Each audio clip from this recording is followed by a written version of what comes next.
Okay, I need everyone to sit with me for a second because General Hospital spoilers for the week of May 11 to May 15 are giving chaos, betrayal, kidnapping, medical panic, legal drama, and honestly, I feel like Port Charles looked at peace and said, no, thank you, let's set everything on fire. Because what do you mean Ethan is kidnapping Ava under orders? What do you mean Brennan is being held captive while possibly plotting his next move? What do you mean Jocelyn might have to fake feelings for fake Nathan just to survive? I have followed this show for too long to pretend I am calm right now. I am not calm. I am emotionally pacing around the room like Sunny when someone says the word betrayal. Let's start with Ava, because Ava Jerome cannot go 2 minutes without being dragged into danger, scandal, or somebody's revenge fantasy. This week, Sunny believes Ava has pulled Rick into some dangerous scheme against him. And listen, Sunny does not play when he thinks someone is coming for his throne. In his mind, Ava is not just causing trouble. She is building a whole war room, recruiting Rick, sharpening knives, and coming straight for him. And because Sunny is Sunny, he decides this cannot continue. So Ethan gets involved, and Ava is suddenly attacked, kidnapped, and clearly terrified by whatever she is facing. And I have to say it, seeing Ava scared always hits differently. Ava is usually the woman who walks into a room like she owns the oxygen. She can lie, flirt, threaten, manipulate, and still look like she just came from a luxury spa. So when AVA looks afraid, that means something is seriously wrong. But here is where I'm conflicted because part of me is like, Ava, girl, you have played dangerous games for years.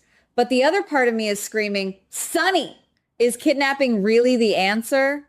I mean, come on. We know Sunny has his code. We know he protects what he thinks is his. But this is Ava. This is not some random enemy.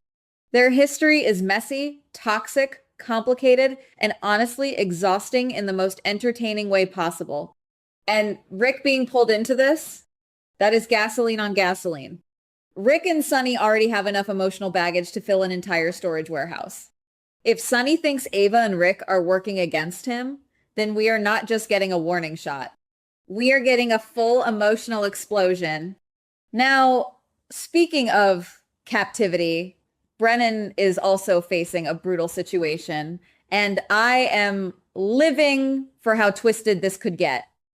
Nina creates problems for Brennan with a syringe full of paralyzing drugs, which is insane behavior, by the way.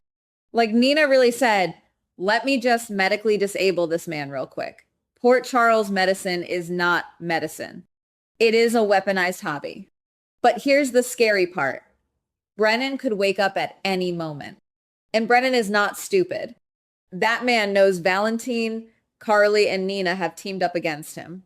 He knows he has been outplayed, at least temporarily. But Brennan locked up does not mean Brennan defeated. No, that man is probably lying there calculating everyone's weaknesses like a villain in a glass cage. And I need to ask, are Valentine, Carly, and Nina actually in control, or are they standing in the middle of Brennan's trap without realizing it? Because Brennan knows survival comes first. He needs to stay alive. He needs freedom. Revenge can wait. And that is what makes him dangerous. A desperate Brennan is bad. A patient Brennan is worse. If he offers them a deal, I can already feel myself yelling at the screen, do not trust him. But will they listen? Of course not. This is General Hospital. Nobody listens until the consequences are wearing a black coat and holding a secret file. Then we have Jocelyn, and I am genuinely stressed. Jocelyn being held captive is already bad enough, but the possibility that she could be brainwashed or psychologically broken down like Anna? Absolutely not. Nope. I reject it emotionally, even if the drama part of me is secretly intrigued. Jocelyn is strong, yes. She is stubborn, yes. She has Carly's fire and Jax's nerve, and she does not usually fold easily. But captivity changes people. Fear changes people. Isolation changes people. And if she is dealing with fake Nathan, who may be manipulating her mind, her emotions, or her sense of reality, then this is not just a physical escape story. This is psychological warfare. And here is my wild theory. Jocelyn might fake feelings for fake Nathan to survive. I know. I know. It sounds messy. But would it work? Maybe. If she can convince him that she is softening, that she trusts him, that she sees him as more than her captor, then maybe he lets his guard down. Maybe he gives her more freedom. Maybe he makes one mistake, and Jocelyn only needs one mistake. That girl can turn one unlocked door into a whole escape plan. But also, can we talk about how traumatizing that would be? Having to pretend affection toward the person holding you prisoner, that is dark. That is heavy. And if GH goes there, they better handle it with intensity because Jocelyn deserves more than just being a damsel in distress. She needs to be strategic, fierce, and emotionally complicated. Give me survival mode, Jocelyn. Give me, I'm terrified, but I'm still thinking 3 steps ahead, Jocelyn. Now, Drew, oh my goodness. Drew. Apparently, Drew may be showing signs of consciousness.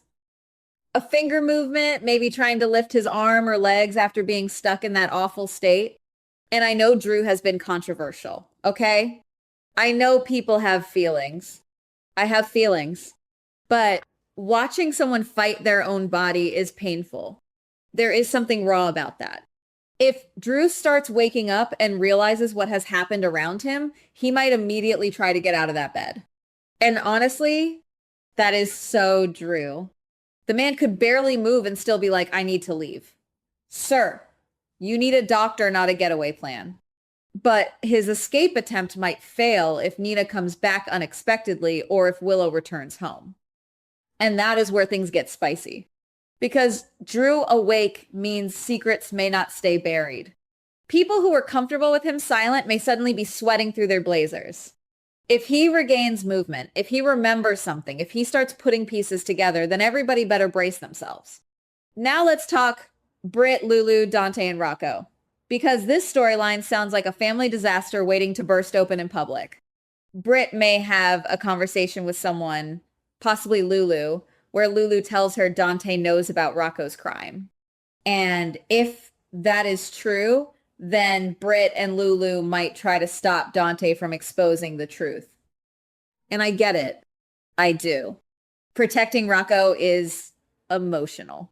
He is young, he is family, and nobody wants his life destroyed.